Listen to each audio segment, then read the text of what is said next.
Salut Elise. Oh mon Dieu. Qu'est-ce qu'il y a? Mais vous êtes Birman? Non. Nico, mais Oui. c'est toi Birman? C'est moi, tu te tais. s'il te plaît. Aussi, Yo mec, Mais je le dis Ça pas, va mais...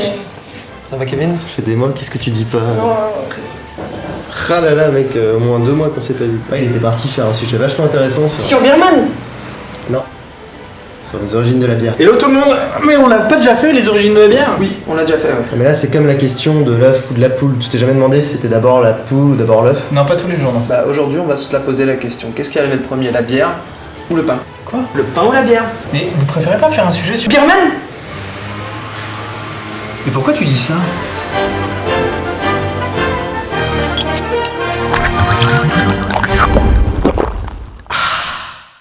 Qu'est-ce qui a pu être produit en premier par nos ancêtres? Le pain ou la bière? Alors c'est une question qui a été abordée en 1953 par Robert John Braidwood, qui était un archéologue et anthropologue et travaillait à ce moment-là avec Jonathan Dissauer, un botaniste qui avait émis l'hypothèse que la culture et la domestication de la bière n'avaient pas pour but de produire du pain, mais bel et bien de la bière. La découverte hasardeuse par nos ancêtres que la fermentation d'un céréal produit une boisson enivrante et nourrissante, le botaniste va alors conclure que c'est une incitation initiale suffisante pour lancer la production de céréales avant même la fabrication et la découverte du pain. Il faut savoir que des recherches ont été publiées dans la revue scientifique American Anthropologist et que la question « Qu'est-ce qui a pu être produit en premier par nos ancêtres, le pain ou la bière ?» est restée sans réponse. Faudra attendre 1986 pour que l'université de Pennsylvanie relance le débat, et après quelques articles spéculatifs, aucun chercheur n'apportera de réelles réponses. C'est en 1992 que Patrick Edward McGovern arrête de se poser la question. Avec 2 collègues, il décide d'orienter ses recherches en se demandant s'il existe des vestiges de production de bière. Ils vont publier une étude dans Nature après s'être rendus à l'ouest de l'Iran,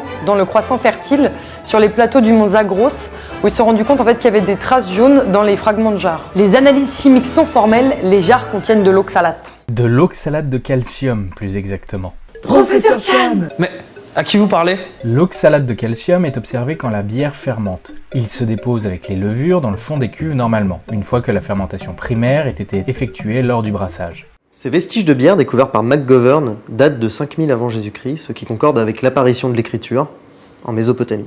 24 années plus tard, dans le berceau de la civilisation chinoise, d'autres vestiges de bière sont découverts. Ces études sont dévoilées dans le compte-rendu de l'Académie des sciences des États-Unis de 2016. Elles ont été réalisées par Jianjing Wang et Ling Yo du Centre d'archéologie de Stanford. Sur le site archéologique, ils découvrent des jarres, des entonnoirs et des fours, et ils en concluent que ça a servi à brasser de la bière. En fait, les fours servaient au brassage, les jarres à contenir la bière et les entonnoirs à la filtrer. En regardant de plus près, ils découvrent des oxalates, des dépôts de grains d'amidon et des phytolithes. Les phytolithes, en minéralogie, sont des petits cristaux. Les phytolithes sont des minéraux calcaires produits par les végétaux. Professeur Chan! Et nos 2 scientifiques vont découvrir que ces phytolithes appartiennent à plein de plantes qui ont aromatisé la bière de cette époque, et ces découvertes datent eux aussi d'il y a 5000 ans. Du coup, rien n'indique pour l'instant que la bière est plus ancienne que le pain. Mais ça, on vous en dira plus au prochain épisode de Les vraies origines de la bière. Merci, professeur! Non mais je te jure, quand il a retiré ses lunettes, c'était Birman!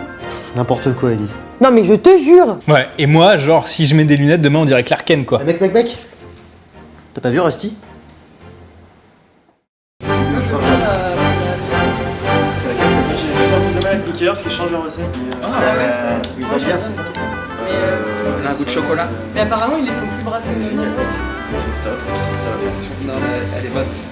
Ça trop sucré. Les analyses chimiques sont formelles, les jarres contiennent de l'oxalate. On va peut-être le faire sans le téléphone sur le...